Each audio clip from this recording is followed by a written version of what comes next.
So far today, we've taught them how to do hand drafting and then what it looks like when we enter it into the AutoCAD program. We've handed them a hammer and nails and watched them work away in the little house behind us.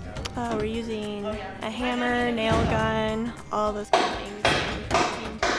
It's pretty cool.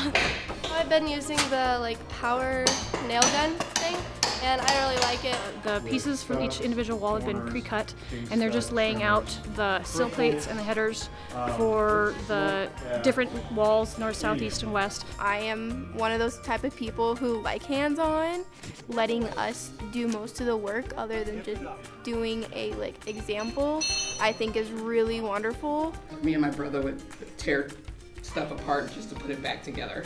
If something was broken, I'd say, I can fix it. The Women in Construction Summer Academy is a program to empower girls to learn about the many opportunities that our construction management industry has to offer. There's some really good paying jobs in the field, whether it's being a plumber, electrician, a carpenter. If anyone ever tells you that you won't be able to make it because you're a woman, don't listen to it. You have to have that faith in yourself. I love what I do. But when I go to work every day, it's not a job to me. It's not a career. It's who I am.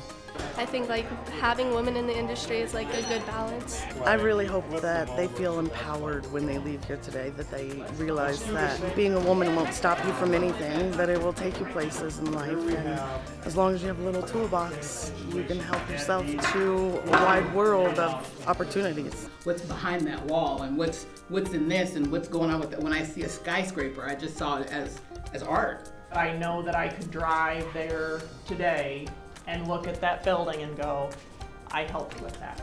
That's the coolest feeling, isn't it? It is. My parents have a retirement house and it was built in 1919, and so that's the house that I really want to fix up and restore. It's just really cool that in our industry we impact people's lives, not only just individuals but communities, and so that's really cool to me that we're here to make a bigger impact. Our current playhouse is old and sad, and it would be a blessing to have a new playhouse for the kids at our shelter. Thank you so much for thinking of a woman's place. The things we did today will change people's lives, and these girls will now have a sense of pride and ownership in what they did, and they'll be able to drive by there someday and say, I did that. I made a difference.